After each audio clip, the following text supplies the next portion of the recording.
બગદાણા કેસના પીડિત નવનીત બાલદિયાએ મોટો રાજકીય નિર્ણય લીધો છે।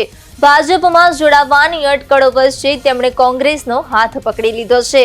કોંગ્રેસના નેતા અમિત ચાવડાએ તેમને ખેસ પહેરાવી પક્ષમાં આવકાર આપ્યો હતો। નવનીત બાલદિયા કોળી સમાજના આગેવાનો સાથે કોંગ્રેસમાં જોડાયા છે, જેને લઈને સ્થાનિક રાજકારણમાં ગરમાવો આવ્યો છે। નવનીત બાલદિયા મારામારી કેસ બાદ ચર્ચામાં આવ્યા હતા। આ હુમલા કેસમાં માયાભાઈ આહિરના દીકરાની ધરપકડ પણ થઈ હતી, જેને કારણે મામલો વધુ ચર્ચાસ્પદ બન્યો હતો। કોંગ્રેસમાં જોડાયા બાદ નવનીત બાલદિયાએ ભાજપ પર ગંભીર આક્ષેપો પણ કર્યા હતા। તેમણે જણાવ્યું કે તેમને ન્યાય મેળવવામાં અનેક મુશ્કેલીઓ પડી હતી। આ સાથે જ તેમણે ચૂંટણી લડવાની ઈચ્છા પણ વ્યક્ત કરી છે।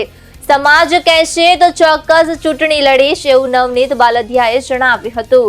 નવનીત બાલદિયાની કોંગ્રેસમાં એન્ટ્રીને લઈને હવે રાજકીય માહોલ વધુ ગરમાવવાની શક્યતા છે।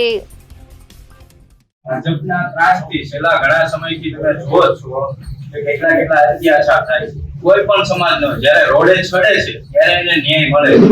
જે ભાજપના ત્રાસના લીધેથી મારા આગેવાનોની સાથે મળી બધાને ભેગા થઈ અને મેં આ નિર્ણય કર્યો છે કોંગ્રેસ સાથે જોડાવાનો। તમે ભાજપમાં હતા તો તમે શું ત્રાસ ના? હું ભાજપમાં નહોતો, હું કોઈ પક્ષમાં નહોતો।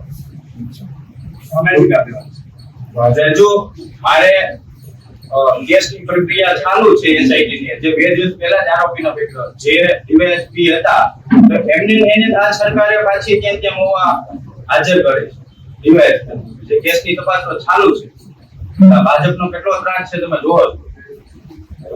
જનપ્રતિનિધિ સમાજની તરીકે લોકો વચ્ચે જવાની ઈચ્છા કરી એ કોંગ્રેસમાં જોડાયા છો તો ચૂંટણી લડવાની ઈચ્છા કરી લડવાની નહીં, હું આગેવાન તરીકે આમાં જોડાવ